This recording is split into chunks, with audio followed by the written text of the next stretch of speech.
আলিপুরের এই এত ধুলোবালি রাস্তা পেরিয়ে আজকে চলে গিয়েছিলাম প্রীতিদির বাড়িতে ঢুকেই মাকে প্রণাম করে চলে গিয়েছিলাম ওপরে ঠাম্মার সাথে দেখা করতে। কেন গিয়েছিলাম পুরোটা জানতে পুরো ভিডিওটা দেখতে হবে। হ্যালো সবাইকে, চলে এলাম আবারও আরেকটি নতুন ব্লগ নিয়ে। আজকে আমরা 4 জনে যাচ্ছি আলিপুরদুয়ারে একটা কাজে। আর ওই যে ওনার সব সময়কার স্বভাব এটা। আর আজকে কিন্তু আমি নূপুর পরেছি। আলিপুর যাওয়ার সময় যে রাস্তাটা পড়ে সেই রাস্তাটা এত ধুলোবালু, মানে এই কারণেই আমার আলিপুরে যেতে একদম ইচ্ছে করে না। অন্য দিনের তুলনায় আজকে 10 গুণ ধুলোবালু, তোমরা দেখেই বুঝতে পারছো। আজকে এদিকে এসে আমার শিক্ষা হয়ে গেছে যে নেক্সট টাইম আসলে ভাটিবাড়ির লাইন দিয়ে আসবো।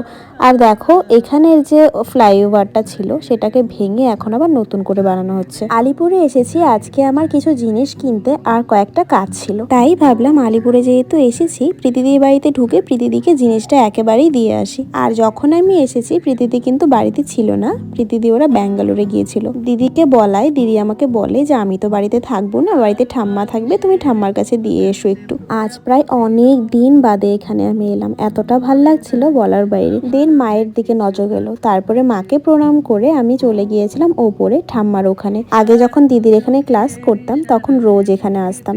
আর এই যে ওপরে এসে ঠাম্মার সাথেও দেখা হয়ে গেল। ঠাম্মা প্রথমে আমাকে চিনতে পারেনি, তারপরে আমার পরিচয় দেওয়ায় তারপরে মনে পড়লো। এখানে আমি আর বেশি লেট করব না, ঠাম্মাকে জিনিসটা দিয়ে এখন আমরা চলে যাচ্ছি, কারণ আলিপুরদুয়ারে আমাদের আরো একটা ইম্পর্টেন্ট কাজ আছে। প্রীতিদি যেহেতু বাড়িতে নেই, খুব ইচ্ছে ছিল প্রীতিদির সাথে দেখা হলে আরো বেশি ভালো হতো, কিন্তু কোনো ব্যাপার না, অন্যদিন দেখা করে নিব।